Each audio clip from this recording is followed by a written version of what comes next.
All right, I happened to get this message from someone. It's an Indian number. I'll read out the message and then I'll give my views. So, what the person says is, "Hey man, got inspired by your words, college drop. Now I'm in Dubai working in a hotel. I work 260 hours and get only 1000 AED. That's around roughly 275 US dollars, or 200 and something. Kindly please reply. I would like to hear from you." Okay. So let me first get this phone in my scooter. I kept it here. Now let me give my thoughts. Okay, first and foremost, appreciate you reaching out, and I know how it feels because I've been a young man who started my career. By the way, just so that you know, age of 16, I ran away from home. That was my first actual time I ran away from home. I didn't want to be with my abusive family, and I ran away to Abu Dhabi from Sharjah. I stayed in Abu Dhabi Plaza Hotel. Not stayed there. I managed to get through a contact job in Abu Dhabi Plaza Hotel. Well, that running away from home lasted, means without telling my parents, lasted for a few hours. Obviously, they were paranoid, so I informed them. I said I'm not coming back, and they were upset, but I didn't want to take their shit. So anyway, they kind of knew where I was, and they said, okay, fine, do what you want. So went away to Abu Dhabi Plaza residence, that is opposite to El Dorado Cinema. It was in Electra Street of Abu Dhabi. Those of you who are based in UAE, Electra Street, there was a very famous cinema hall. It was called El Dorado Cinema. Now it's closed down for sure. And opposite to that was one hotel. I'm sure they must have gone to various name changes. I was working when it was called Abu Dhabi Plaza Residence. It's a tall building, white. It has a red this thing at the side. It was just a plaza. It was just like a normal hotel. No swimming pool, nothing. Just rooms for rent. Okay. So I ran away and I went over there, and through a contact and connection, I managed to get a job as a bellboy. You know, bellboy is the guy who stands outside the door of the hotel, opening the door and closing the door. A car comes, luggage comes there, you pick it up. I was 16. So just to pick up the luggage, take it in. And maybe because I was a well-groomed young man, I was 16, I used to get plenty of tips. So the Filipino guy who was with me and all that, he used to see me getting tips. He was like, wow. And I, like an idiot those days, whatever tips I used to get, I should share half with him. Until I realized I'm sharing too much of my tips with him. And I stopped. Then we had a fight. So anyway, I was working. Initially it was fun because of excitement. Oh, I'm working.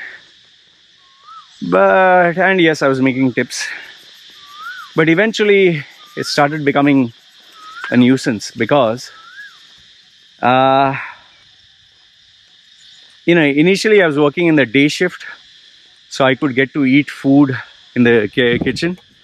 They give mess for staff, but later on they put me in the night shift, the dead man shift.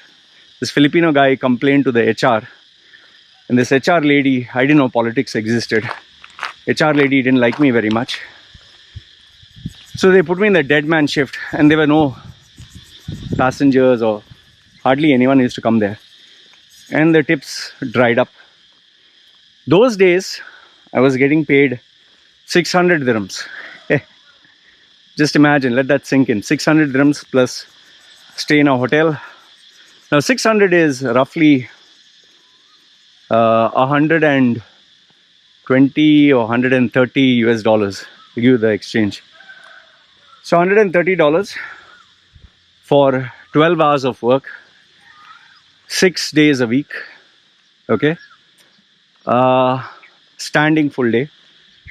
And a night shift, it was tough. And on top of that, what made it more tough was there was no food. Like before, they would give food to staff. In my case, there was no food because I was in night shift. And you'll not believe, there's only so much you can do with a hungry stomach. Soon I started to wait until it was daytime, then I could eat food and then go home. But then because they were making me work long hours, if I didn't sleep on time, next day or night, I'd come like a zombie. So I had to go when the bus would take us on time, so that I could sleep on time and get up. And you know, the place where they would make us stay, it was like this bunk beds, and it had that smell, man, of like AC was on 24/7, but it really had that like stuffy dead smell. Like, you know, if something is, the room is not cleaned and it's dusty, and on top of that you have perfume, like a typical hotel stuffy smell, you know, really stuffy. And AC was on 24/7, and I just go there, crash, and get up morning, get up night, whenever it's time for my duty, go there. And obviously food, what I would do is go to the banquet. You know, there was a banquet hall, the kitchen, which was closed. They would throw the food, you know, the plates would be stacked up. There would be leftover chicken and leftover, you know, people would take buffet and leftover naan and leftover rice. I would take all that and eat. And the water they would leave in these Masafi bottles, would put all together, and that would be my bottled water. So that's how I was living my life. So, but even in those days, at the age of 16, I used to buy books. I used to buy books on self-improvement, Napoleon Hill, Think and Grow Rich. Oh, you can do anything you believe. Tony Robbins, that time had come out with Unlimited Power. So, oh, passion, this, that, all these feel-good books. Robert Sculler, it's not what happens to you, it's what you do about it. You know, when bad things happen to good people, or, you know, motivational, inspirational books, because there was nobody to guide me.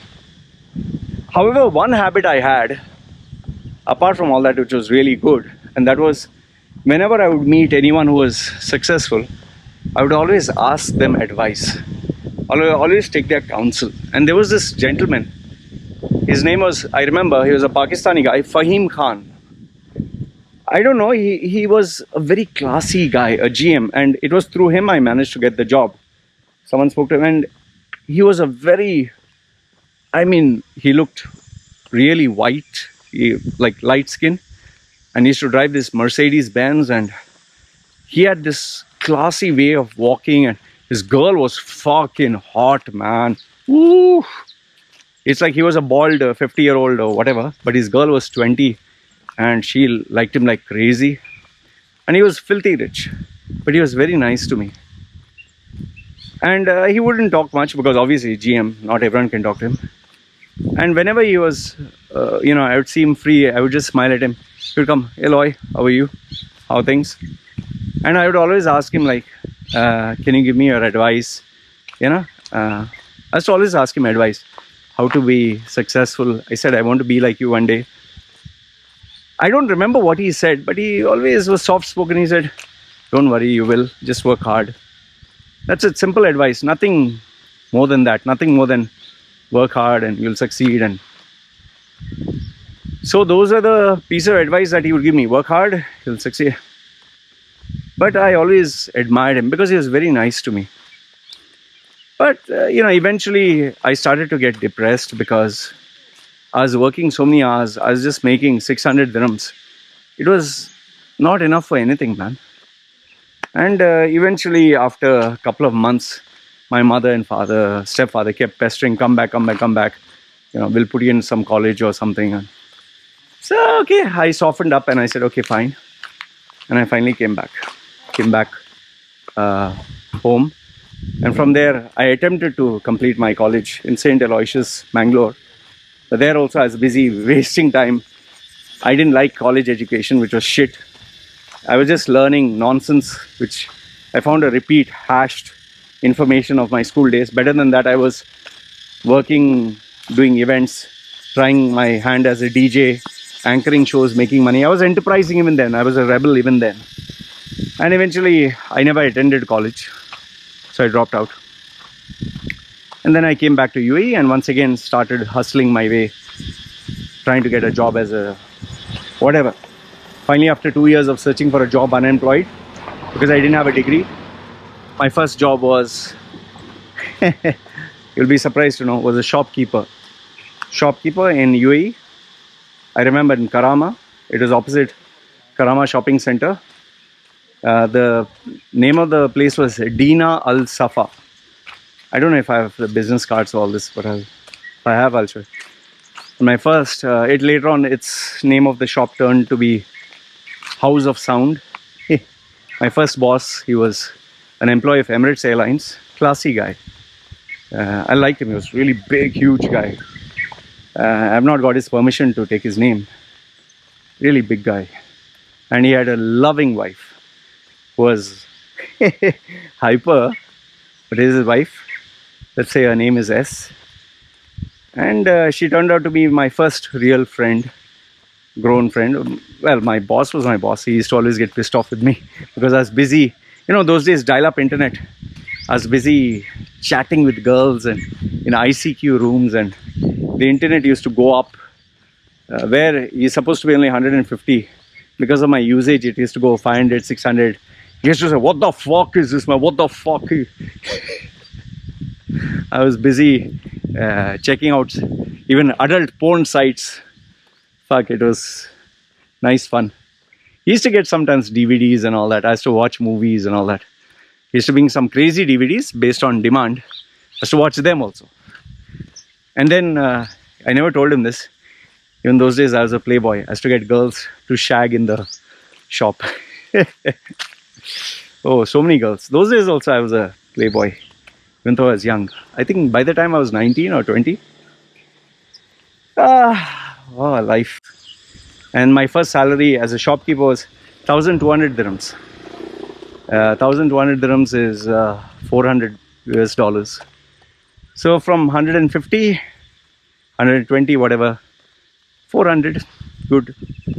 In the last 4-5 years, jump. Anyway, see, the point is, I started off right down as a,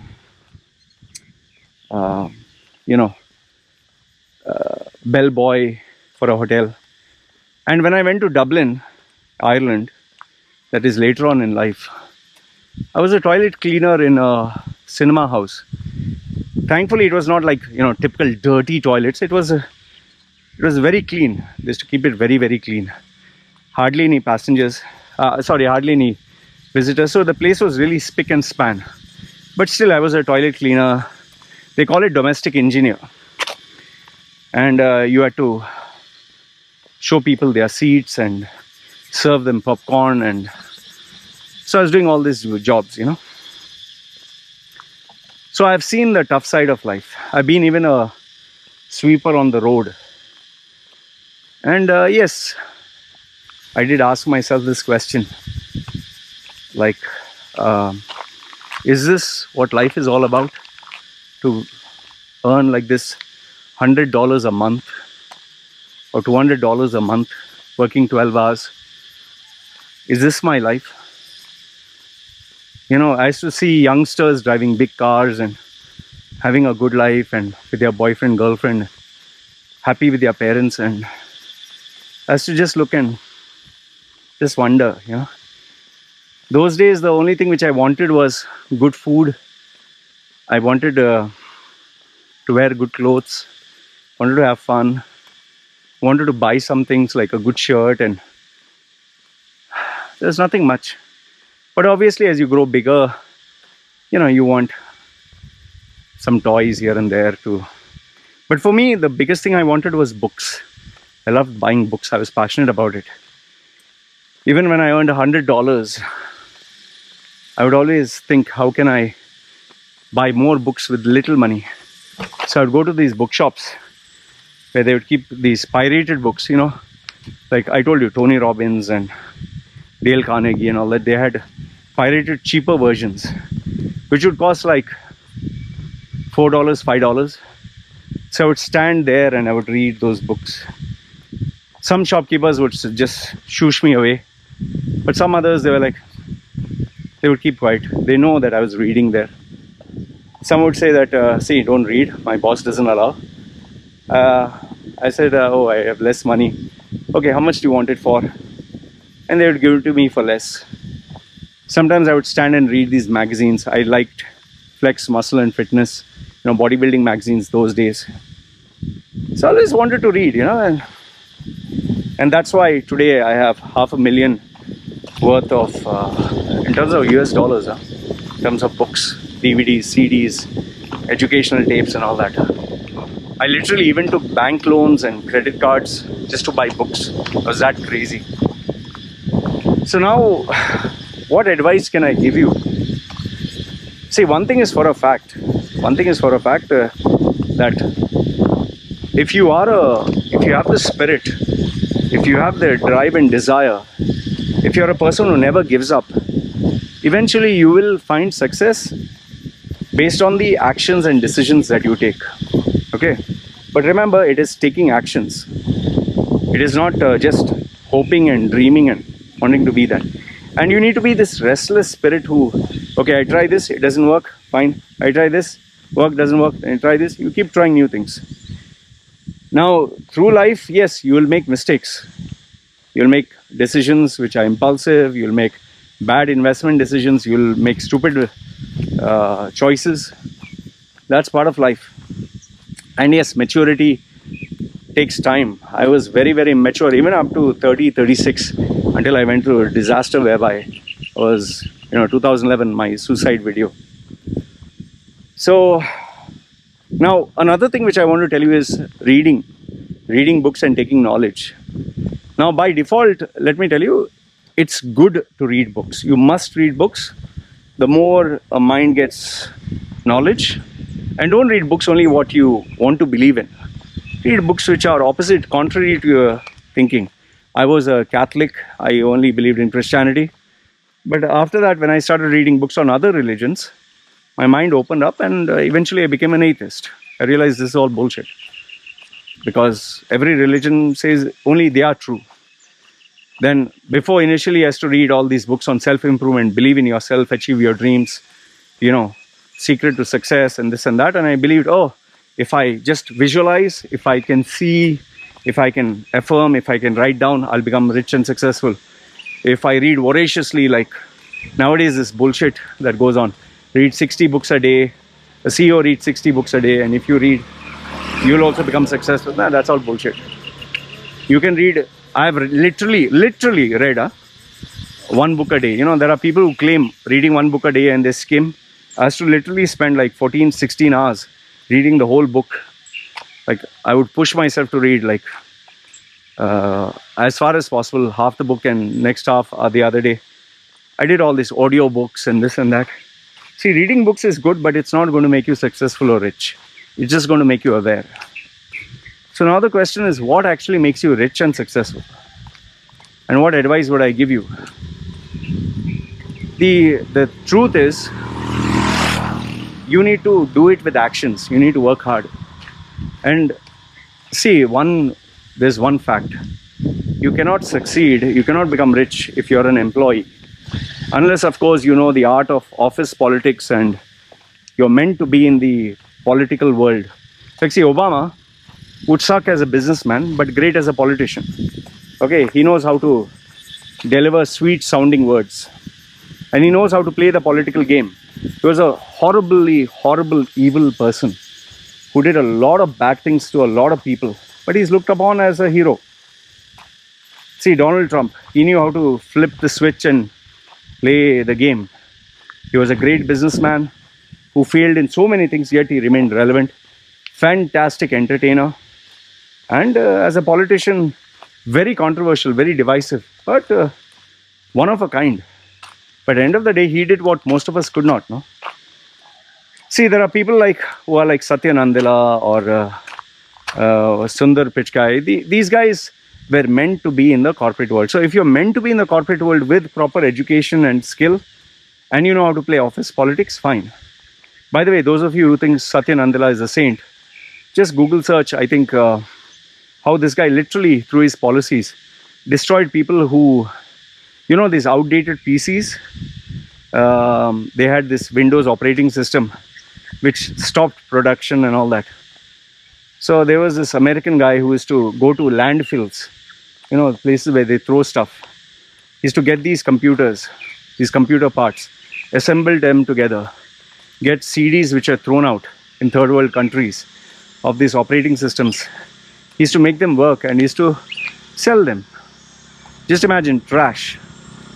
Microsoft sued him for millions, destroyed his life. So don't think that these people are saints. They portray themselves as amazing individuals, but office politics is a very dirty game. Not many people can succeed. So if you're meant for office politics and you're meant for the corporate world, then stick around. So many of my relatives, they are earning like $20,000 per month in the corporate world. They are rich and successful. They have enough savings. They don't have a business, but they're doing well. They have enough savings, kept a low profile life. So if you're meant for that, then stick there. But if you're not meant for that, then the only other option is business, where you have to run your own business, you have to do your own thing. And one last thing I'll tell you is, life is not going to be easy. It's going to be exceptionally tough. Wherever you go, whatever you do, you have to work hard. Don't fall for, you'll make money when you sleep and all that bullshit. The hardest work in the world, the longest hours, the maximum stress, and the biggest reward is to be your own businessman, self-employed.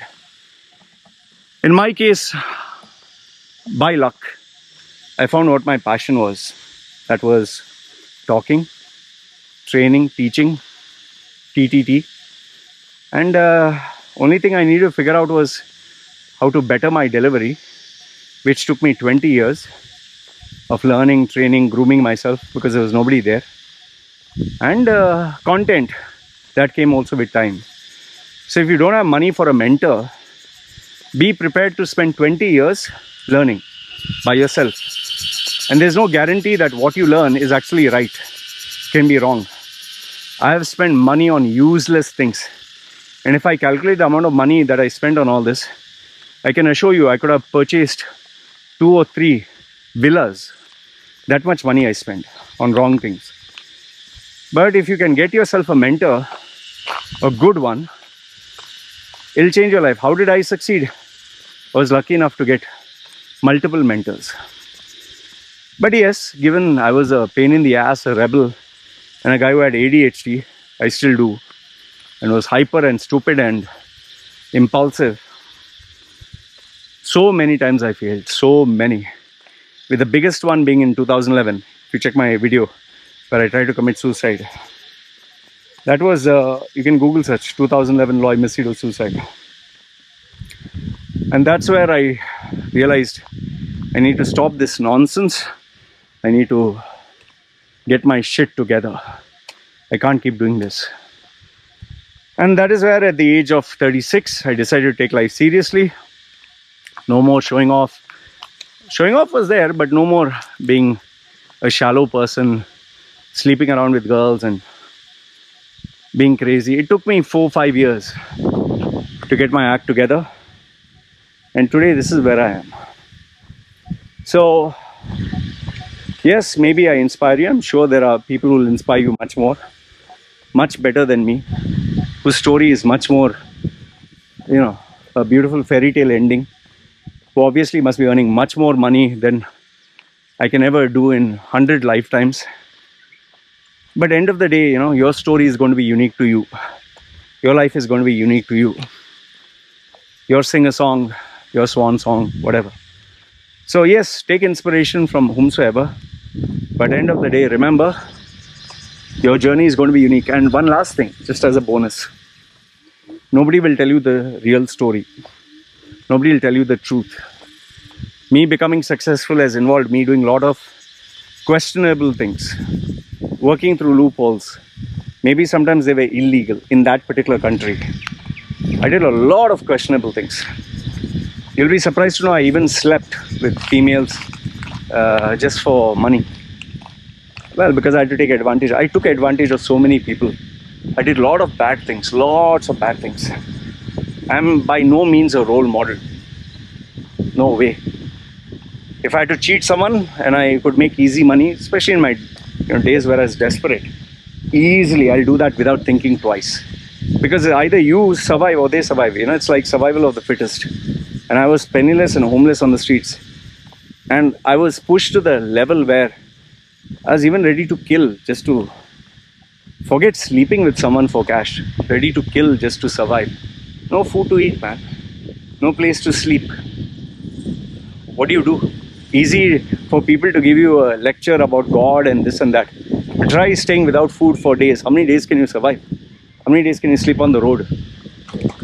So, I don't know about being an inspiration to many, but I appreciate your message. All I'll tell you is it's going to be a real struggle to succeed and survive. But if you are determined, if you're driven, if you have a die-hard attitude, determined, driven, and have a die-hard attitude, you will succeed. You will. That much I can assure you. But don't expect a fairy tale. Don't expect a fairy tale script. Don't expect a perfect ending. And definitely don't think that everything is goody-goody. There's the ugly side of life which you'll have to face. So these are my thoughts with regards to succeeding. I appreciate you reaching out, and I wanted to respond to you properly, so that is why I made this video. So let me know what you guys think. This is my story. Love to hear from you. It's me signing off. You guys take care.